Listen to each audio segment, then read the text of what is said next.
We're going to take a first look at the man who's provoked an extraordinary crisis this morning. We've all seen hostage negotiations in the movies, but this one is stranger and more disturbing than fiction, involving a 5-year-old boy, an armed survivalist in an underground bunker, and really no end in sight. ABC's Gio Benitez, who's been on this story from the jump, is in Midland City, Alabama, once again this morning. Gio.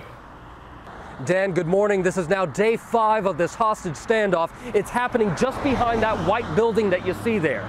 Now today, for the first time, we're getting new details about how the standoff started from the children who were there and saw it all happen. This morning, a photo of the man police say launched a dramatic and tense hostage standoff. 65-year-old Jimmy Lee Dykes has been holding a 5-year-old named Ethan against his will in an underground bunker since Tuesday, communicating with negotiators through a pipe. I look up and he's talking about threatening to kill us all or something. It all started when Dykes stormed onto this school bus, killed driver Charles Poland, and kidnapped the child. And then he's like, I'll kill all y'all. I'll kill y'all. I just want 2 kids. 14-year-old Terica Singletary and her 12-year-old brother Tristan were on that bus. They say Dykes got on and gave the driver what appeared to be a gift of broccoli and a note, then demanded 2 children. The bus driver kept saying, just please get off the bus. He said, no, I ain't get off the bus. So he just tried to back up, and he pulled out the gun and he just shot him, and then he just took Ethan. When all of this started, what were you thinking? I was shocked. Like, I never thought that I would have to go through a shootout. Terica, Tristan, and their peers were able to escape while Dykes ran off carrying little Ethan. That's when their mom, Lachey, got the frantic call about the shooting and went to find Terica, Tristan, and their older brother. Like, I grabbed all 3 of them at once, and I just started crying, and I was thankful that they were safe.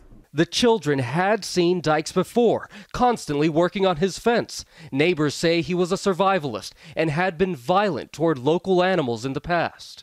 He was very protective about his stuff. Whenever he stared at you, he'd be like, he looked kind of crazy. As for little Ethan, we've learned he likes to sit in the same front row seat on the bus because he loved the view. It is believed he's a child with autism, and Dykes has allowed negotiators to send down Ethan's medicine into the bunker, along with coloring books. To everybody watching who's nervous about Ethan, what do you say? Ethan would make it out of there. Ethan would make it out of there. And the children really believe that that bus driver is a hero because he pushed an emergency button in the bus and then tried calling 911 from his phone. That's when we're told that he was shot dead. By the way, police do tell us they believe that little Ethan is unharmed, at least physically unharmed. Dan? Very good news. Gio Benitez, who, as we said, has been on this story from the jump. Thank you, Gio. Let's go now to Brad Garrett. He's a former FBI agent and an ABC News consultant. He joins us from Washington this morning. Brad, take us inside these hostage negotiations. How do you negotiate with a survivalist who has plenty of food and everything else he needs to stay in there and doesn't have to leave anytime soon? How do you negotiate?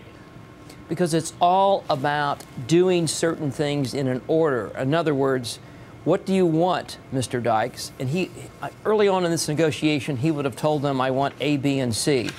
The negotiators may know they are not realistic, but what they're going to do is negotiate pieces of that.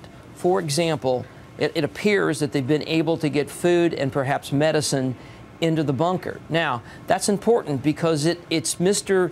Dykes sort of humanizing his captor, and as long as you can keep that dynamic going, that's where you want to be. Dan, this case creates some unique challenges for tactical teams, because how do you get into this bunker if they have to go in and safely get this 5-year-old out? One entrance, I suspect that there is no way to do a dynamic entry where you get in through a flash grenade and grab him. It's a very confined space. So it's going to be, I think they're going to try to wait him out. The problem is you got a guy that's anti-government, and it is bent on doing one particular thing. And my guess is he's not going to get what he wants. And Brad, it's clear that he spent a lot of time preparing for this. Do you think this can end peacefully as more and more days go on? You know, it's very difficult to really figure that out, only because at some point I think they're going to probably have to go in there, because he's just not going to let this child go. Now, hopefully that won't be the case, because I'm not convinced that will be the best. Ideally, can they talk this child out? I'm not completely optimistic they'll be able to do that.